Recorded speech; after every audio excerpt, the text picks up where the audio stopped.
전능하사 천지를 만드신 하나님 아버지를 내가 믿사오며 그의 아들 위주 예수 그리스도를 믿사오니 이는 성령으로 잉태하사 동정녀 마리아에게 나시고 본디오 빌라도에게 고난을 받으사 십자가에 못 박혀 죽으시고 장사한 지 사흘 만에 죽은 자 가운데서 다시 살아나시며 하늘에 오르사 전능하신 하나님 편에 앉아 계시다가 저희로서 산 자와 죽은 자를 심판하러 오시리라.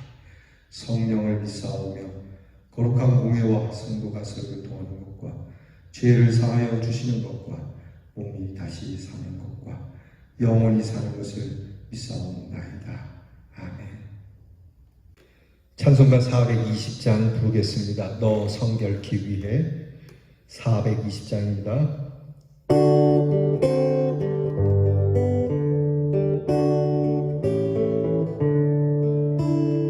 너 성결케 위해 늘 기도하며 너 주 안에 있어 늘 성경 보고 온 형제들 함께 늘 사귀면서 일하기 전마다 너 기도하라.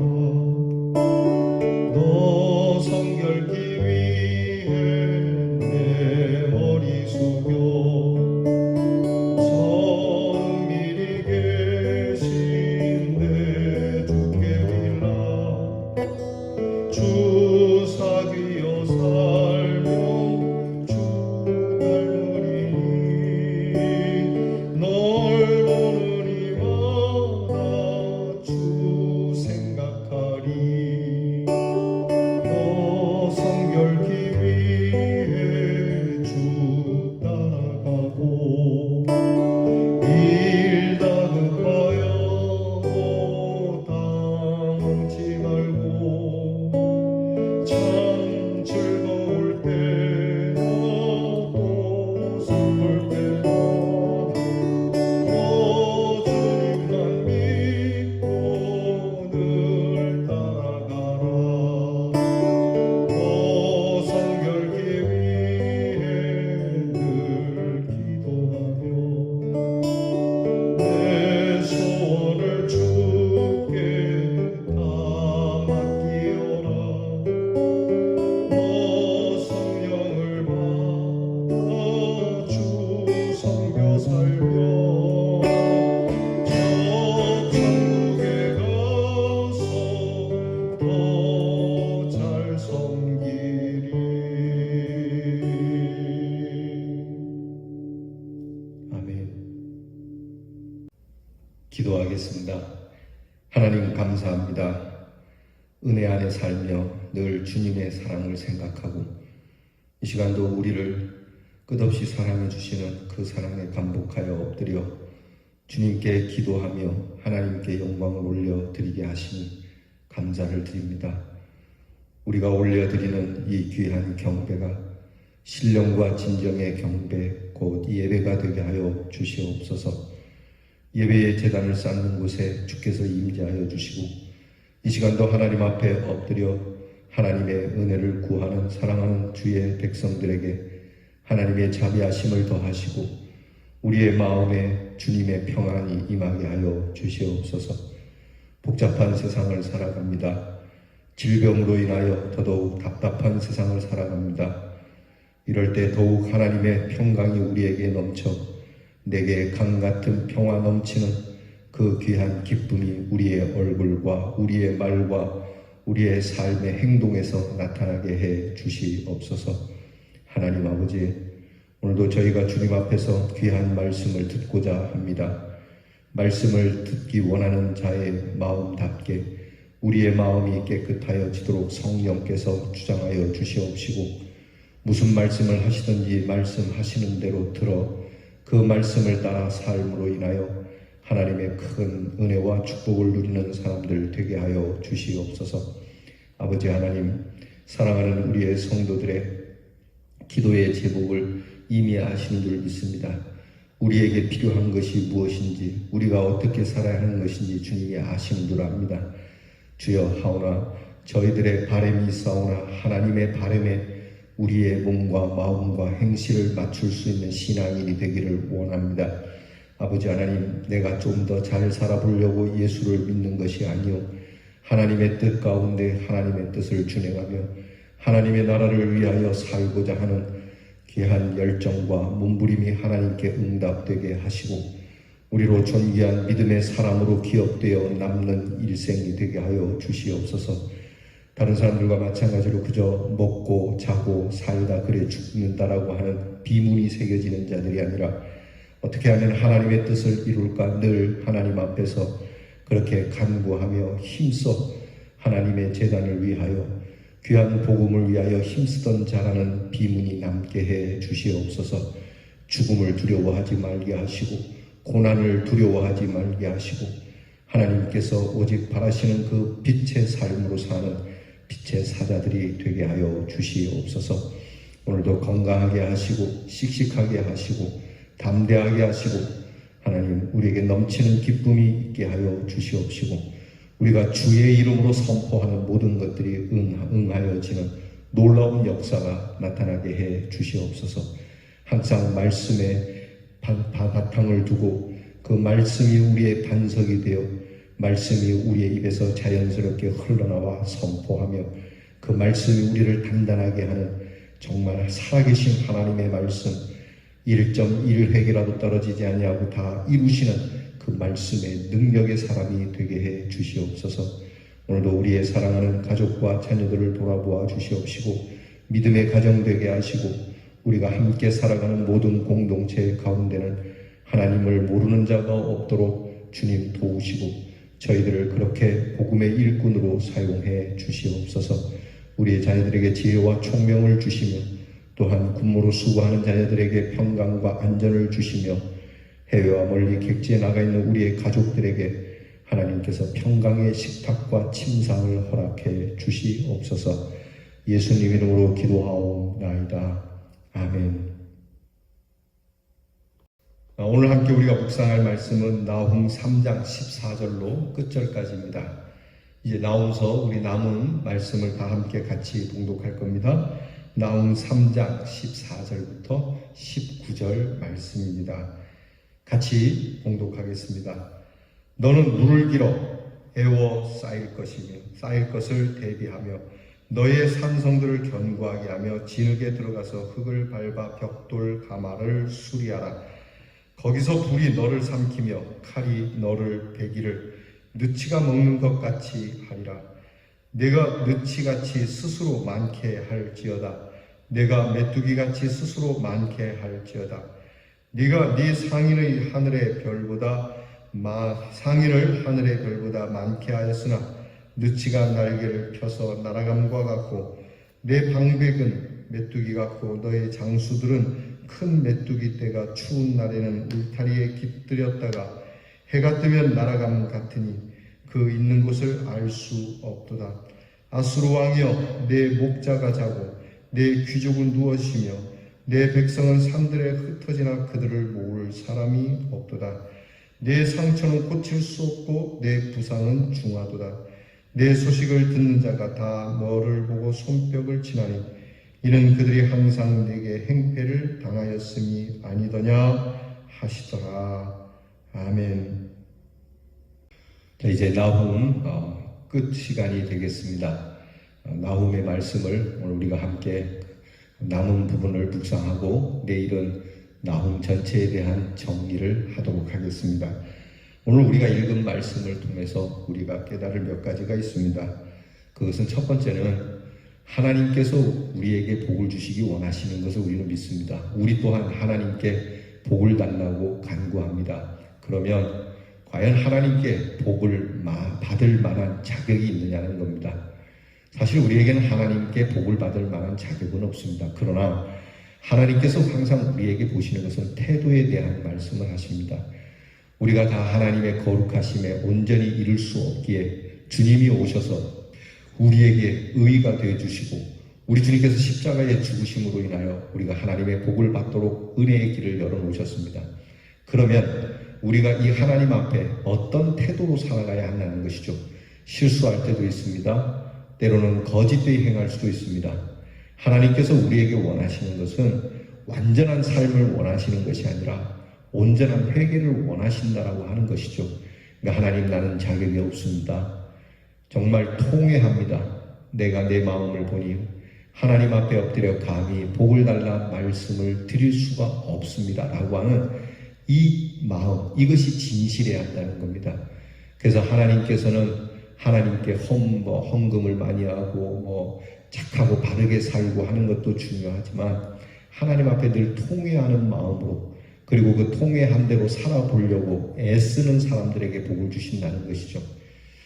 우리가 하나님께 복을 구하면서 정말 하나님께 복을 받을 짓을 해야 하는데 이것조차 없으면 복을 받을 수가 없다는 것이죠. 여러분, 그렇지 않습니까? 예컨대 하나님, 우리의 자녀가 좋은 학교에 합격하도록 시험을 잘 보게 해주세요 라고 한다면 시험 점수를 잘 맞을 수 있도록 노력을 해야 되는 것 아니겠어요? 그러니까 시험 공부를 많이 해야 되는 것이 그것이 진리입니다. 그런데 공부는 하나도 안 하고 하나님 점수가 잘 나오게 해주세요 라고 하는 것은, 이것은 도둑놈 심보죠. 돈도 그렇습니다. 하나님, 제가 재물을 좀 잘 넣어서 주님 앞에 쓰기를 원합니다. 그러면 성실하게 돈을 벌 수 있도록 도와주세요 라고 하고 진실하게 돈을 벌어야 하는데 사기치고 다른 사람의 등을 쳐서 먹고 마시는 이러한 일은 하나님께서 우리에게 재물을 부어주지 않는다는 거예요. 그런데 놀라운 건 이 세상에는 그렇게 야비하고 얍삽하게 사는 사람들이 잘 되는 걸 보면서 우리의 믿음이 흔들린다는 것이죠. 이제 우리가 다음 주에 하박국서를 보게 될 텐데 하박국의 고민이 바로 그런 것이었거든요. 악인은 잘 되고 어떻게 선한 사람은 잘 못 되느냐. 그러다 보니까 선한 사람도 흔들리지 않느냐. 하나님은 왜 이런 일을 보고만 계시느냐. 이렇게 이제 하박국 선지자가 하나님 앞에 질문하는 그러한 말씀이 되는데요. 그렇다라고 해서 여러분, 양이 사자가 되지는 않는 겁니다. 양은 그저 양으로 사는 것이죠. 하나님의 사람이, 악인들이 잘 되고 세상 사람들이 잘 된다고 해서 그들의 그릇된 방법을 따라가서는 안 되는 것이죠. 여러분, 우리가 신앙생활하면서 대개가 하나님의 사랑과 은혜와 자비하심, 축복을 많이 생각하는데 그렇게 잘 되기를 바라는 만큼 우리가 살고 있는 세상에 대해서는, 내가 살아가는 삶에 대해서는 그 복을 받을 그릇이 되는지는 사실 깊게 생각을 안 한다는 겁니다. 정말 우리가 살고 있는 세상이 은혜와 자비와 사랑과 축복을 받을 만큼 여러분의 가정, 여러분의 사업, 여러분이 행하는 일이 그렇다라고 여기십니까? 우리는 이 세상의 부정과 부패와 타락과 폭력, 그치지 않는 악한 성격의 일들에 관해서는 얼만큼 생각하고 있습니까? 이런 생각이나 고민이라도 하고 있느냐는 겁니다. 아니면 애써서 외면하고 있지는 않습니까? 하나님은 자비로우시고 노하기를 더디하시고 사랑이 무한하시기 때문에 우리를 용서하시고 복되게 하심을 우리는 믿습니다. 그러나 우리가 잘 되기를 바라는 현실과 삶의 현실에서는 너무나 큰 폭이, 큰 차이가 있다는 것은 우리가 있지 않는가 우리에게 물어보아야 합니다. 나홈서는 그런 의미에서 우리에게 상당히 엄중한 도전을 주고 있는데요. 그것은 하나님의 바로 심판이라는 겁니다. 악하고 악이 줄어들지 않고 계속 더 악해지는 세상을 하나님은 심판하시는데 완전하게 심판하신다는 사실입니다. 나홈은 끝까지 무서우리만큼 심판의 멸망을 경고하죠. 오늘 마무리에서도 나홈은 하나님의 긍휼과 자비하심보다는 완전한 멸망을 끝까지 선포하시는 모습을 봅니다. 여러분, 나홈서에서 여러 모양으로 그 모습을 선포하고 있는데 이 마지막까지 심판을 선포하는 것, 여기에 대비되는 것이 있어요. 그것은 하나님의 백성을 향하여서 심판을 말씀하시는데 이것은 니느웨와 비슷합니다. 니느웨의 멸망과 비슷하지만 하나님의 백성과 하나님의 백성이 아닌 사람들과의 차이가 어디에 있냐면 하나님의 백성을 향한 심판에는 반드시 하나님의 회복이 따라온다는 거예요. 그러니까 이스라엘의 폐역 무도하고 하나님을 배신하고 우상을 섬기는 일을 강하게 하나님께서 꾸짖으면서 너희가 이것으로 멸망할 것이다 라고 예언을 하지만 이스라엘 백성에게는 그 예언, 심판의 예언으로 끝나지 않고 항상 그 그러나 남은 자를 통하여 구원자를 통하여 너희를 구원하여 내리라, 너희를 회복시켜 주리라는 말씀이 반드시 따라오는데 니느웨에는 그 말씀이 없어요. 니느웨에는 그냥 심판에서 시작해서 심판으로 끝난다는 사실이에요. 하나님이 자비하시고 인자하신 분이라는 말씀을 해 주시지만 그러나 그들에게 하나님의 회복은 적극적으로 나타나지 않는다라고 하는 겁니다. 여러분, 이 말씀을 우리가 깨달아야 합니다. 우리에게 과연 회복이 있습니까? 회복이 약속되어진 성도입니까? 아니면 그냥 회복이라는 말 없이 심판으로 끝나는 성도입니까? 그래서 우리가 하나님 앞에 설 때마다 하나님 저를 회복시켜 주세요, 하나님 앞에 엎드리는 이 간구가 정말 중요해요. 오늘 성경을 보게 되면 니느웨를 향한 마지막까지 그 심판의 선고를 하는데 그것은 크게 한 4가지로 나타나고 있어요. 그것은 첫 번째는 아무리 경고하고 대비해도 허망하게 몰락한다는 겁니다. 예비하고 경고케 하고 수리한다 하더라도 불이 삼키듯 삼켜질 것이고 메뚜기 떼처럼 수가 많아도 또 무역하는 사람들, 장사하는 사람들이 많아도 그것이 하늘의 별과 같이 많아도 메뚜기가 있다가 날아가 버린 것 같이 그렇게 허망하게 날아간다라고 하는 사실입니다. 우리는 그렇게 얘기하죠. 사회적으로 성공하고 돈이 많고 그러면 안전하다고 생각하죠. 하나님께서 하루아침에 다 날려버리신다는 거예요. 얼마나 무서운 말씀이에요. 여러분, 그러니까 우리에게 주어지는 시간, 재물, 건강, 모든 환경의 평탄함에 대해서 재해석이 있어야 합니다. 여러분, 우리만 거듭나는 게 아니에요. 내가 가진 재물도 내가 거듭났으면 내가 쓰는 재물, 내가 쓰는 방법도 거듭나야 해요. 시간도 그래요. 나의 시간이 거듭나 있습니까? 나의 습관이 거듭나 있습니까? 이것이 바르게 중생하지 않으면 아무리 경제적 대국이고, 오늘 성경에 나오죠. 장사하는 사람이 벌떼같이 많고 메뚜기떼같이 많다 하더라도 하나님께서는 다 날려버리겠다고 하시는 거죠. 충분하시죠? 두 번째는 지도자들의 무책임한 모습을 지적하며 멸망을 선고하고 있죠. 너희의 지도자들은 메뚜기 같다. 그 큰 메뚜기도 서늘한 밤에 앉아있다가 해 뜨면 날아가는 것처럼 지도자들이 무책임하게 도망가고 비겁하게 달아나다 붙잡혀서 다 죽게 될 것이라고 하는 것이죠.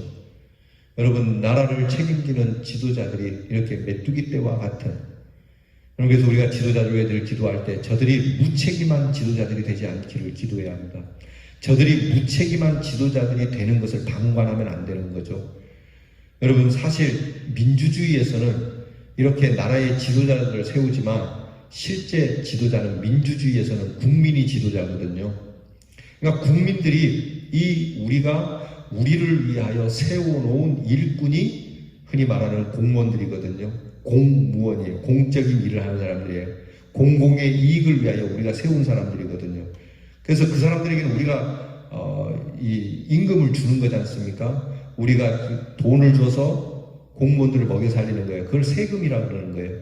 우리에게 일부를 걷어서 그들에게 우리를 대신하여 공적인 이익을 위하여 일해주면 우리가 이렇게 돈을 주겠노라. 그렇게 세운 사람들이니까 여러분, 이 사람들이 바르게 공무를 행하도록 우리는 늘 보아야 하고, 그릇된 지도자에 대해서는 정말 아주 과감하게 질타를 할 수 있는 국민이 돼야 돼요. 여러분, 지도자들만 탓해서는 안 됩니다. 국민들이 움직여야 하는 것이죠. 이렇게 지도자들이 메뚜기와 같이 왔다리 갔다리 갈대같이 이리저리 흔들려버리는 이러한 지도자가 있는 곳은 허망하기 그지없는 것이죠. 그렇게 해버리시겠다는 거예요. 세 번째는 왕과 귀족들에 해당하는 멸망의 모습을 선포하고 있습니다. 왕과 귀족들, 흔히 사회적 갑질을 할 수 있는 돈이 많은 사람들, 또 귀품이 있는 사람들, 이 사람들을 다 죽음의 잠을 자게 하시겠다는 겁니다. 화려함도 사라지고 또 그들이 꿈꾸는 세상도 멸망시키는 것이죠. 마지막으로 나훔은 어떤 방법, 어떤 노력으로도 회복될 수 없다는 걸 선포해요. 이게 제일 무서운 말씀이에요. 자, 이제 이렇게 됐는데 회복이 그래도 될 수 있다면, 광복이 될 수 있다면 얼마나 좋겠습니까? 근데 이렇게 하지 않겠다는 것이죠. 여러분, 우리나라가 참 감사한 것은 그렇게 일본의 침략을 받고도 그렇게 35년 동안 일본 일제 치하에 있었지만 광복했다는 건 참 큰 은혜예요. 여러분, 이 일제 말기에는 정말 웬만한 애국자들도요, 이 광복은 꿈도 못 꿨어요. 이제는 틀렸다라고 생각을 했죠. 그런데 하나님께서 이 나라를 굽어보시고 회복을 주셨다는 것. 오늘 성경의 니누에는요, 이런 것이 없다라고 얘기하는 거예요. 너희가 광복을 꿈꾸고 회복을 꿈꾸지만 너희들에게는 이것이 없겠다라고 말씀하는 것이죠. 여러분, 우리는 감사해야 됩니다. 저와 여러분은 우리에게 회복이 있다는 사실. 하나님 앞에서 때로는 잘못된 마음, 그릇된 마음, 그것이 잘못된지도 모르고 살아가지만 오늘 여러분이 이 말씀을 들으며 하나님의 말씀을 쭉 들으며 변화가 되고 뉘우치게 되고 깨닫게 되고, 아, 내가 이렇게 살아서는 안 되겠다. 조금이라도 주님을 위하여 살아야 되겠다. 교회를 위하여 그렇게 살아야 되겠다. 여러분, 이 마음이 바로 회복의 마음 아니겠어요? 이걸 누가 주시는 거예요? 하나님의 말씀을 통하여 우리가 변화되고 회복될 수 있도록 하나님이 역사하시는 것 아니겠어요? 그러니까 정말 무서운 심판은 회복이 없는 것이 제일 무서운 심판이에요. 그 모든 상처를 고칠 수가 없다. 오히려 사람들이 손뼉을 치며 너희들의 멸망을 즐거워하며 조롱하게 될 것이다 라고 선포하고 있죠. 그러면서 그 까닭이 있습니다. 너희가 멸망하는데 회복될 수도 없고 너희의 멸망을 되게 기뻐하는 이유가 뭐냐? 너희들이 악행을 행하지 않았느냐? 악행을 너희들에게서 매일같이 받은 사람이 거의 없을 정도로 너무 많다는 것이죠. 여러분, 중요한 것은 하나님께서 나훔을 통해서 니느웨가 악하기 때문에 하나님의 심판을 받는다는 메시지하고요. 더불어서 그보다도 더 중요한 건 하나님의 공의와 정의는 살아있다는 것이 메시지예요. 여러분, 하늘은 살아있습니다. 예전에 우리 어른들은 그런 얘기했죠. 하늘이 무섭지도 않느냐. 아기들이 얘기합니다. 하늘이 무섭기는 내 주먹이 무섭다. 이렇게 하죠. 여러분, 그렇지 않습니다. 반드시 하나님의 공의는 이행되고 하나님의 공의가 이행되는 날에는 그들은 우리가 받은 그가 행했던 악행보다도 더 무섭게 임한다는 사실입니다. 이것이 하나님의 공의예요. 그래서 우리가 나훔에 대해서 묵상할 때 그 말씀이 나왔잖아요. 벌 받을 자에 대해서는 반드시 벌하시는 하나님이시라는 거예요. 이것은 믿음의 삶에 아주 근본적인 답을 주시는 메시지입니다. 여러분, 과연 나의 악을 받지 않은 사람은 없는지 오늘 살펴야 됩니다. 내가 정말 악하게 군 사람은 없는가? 누가 나로 인하여 피해를 보지는 않았는가? 나는 누구에게 또 악을 전해주진 않았는가 살피면서 하나님의 공의 속에서 겸손히 살아야 함을 전하는 것이 나훔의 메시지예요. 이 말씀을 함께 나누는 사랑하는 성도 여러분, 여러분들은 니느웨를 향한 하나님의 경고를 엄중히 받고 스스로 돌이켜 하나님 앞에 엎드려 하나님의 회복을 얻어낼 수 있고 그 하나님의 그 회복 속에 기쁨의 소식을 전하는 우리 아름다운 성도들이 될 수 있기를 주님의 이름으로 축원합니다. 기도하겠습니다. 하나님, 끝내 자비하시고 인애하신 하나님의 그 사랑의 회복조차도 얻지 못했던 니느웨의 멸망을 보면서 우리 자신도 하나님 앞에 이와 같지 않기를 정말 하나님 앞에 힘써 기도합니다. 혹여 내가 악행을 행하진 않았는지 선을 행하는 것처럼 가장하여 누군가의 마음을 후벼파고 다른 사람들을 힘들게 한 일은 없는지 회개하면서 손을 내밀어 나의 악행을 용서하라 용서를 빌고 그리고 하나님이 주시는 회복의 자리로 들어가는 우리 성도들이 되게 해 주시옵소서. 하나님의 경고, 하나님의 심판, 하나님께서 반드시 이행하시는 이 말씀을 허투루 받지 말게 하시고 참으로 신실하게 받아 하나님의 귀한 일 가운데 선하신 일 가운데 살아가는 복된 자들이 되게 해 주시옵소서. 예수님 이름으로 기도하옵나이다. 아멘. 주께서 가르쳐준 기도를 다 함께 드리겠습니다. 하늘에 계시는 우리 아버지여, 이름이 거룩히 여김을 받으시오며 나라의 임하옵시며 뜻이 하늘에서 이루어진 것 같이 땅에서도 이루어지이다. 오늘날 우리에게 일용할 양식을 주옵시고 우리가 우리에게 죄 지은 자를 사하여 준 것 같이 우리 죄를 사하여 주옵시고 우리를 시험에 들게 하지 마옵시고 다만 악에서 구하옵소서. 대개 나라와 권세와 영광이 아버지께 영원히 있사옵나이다.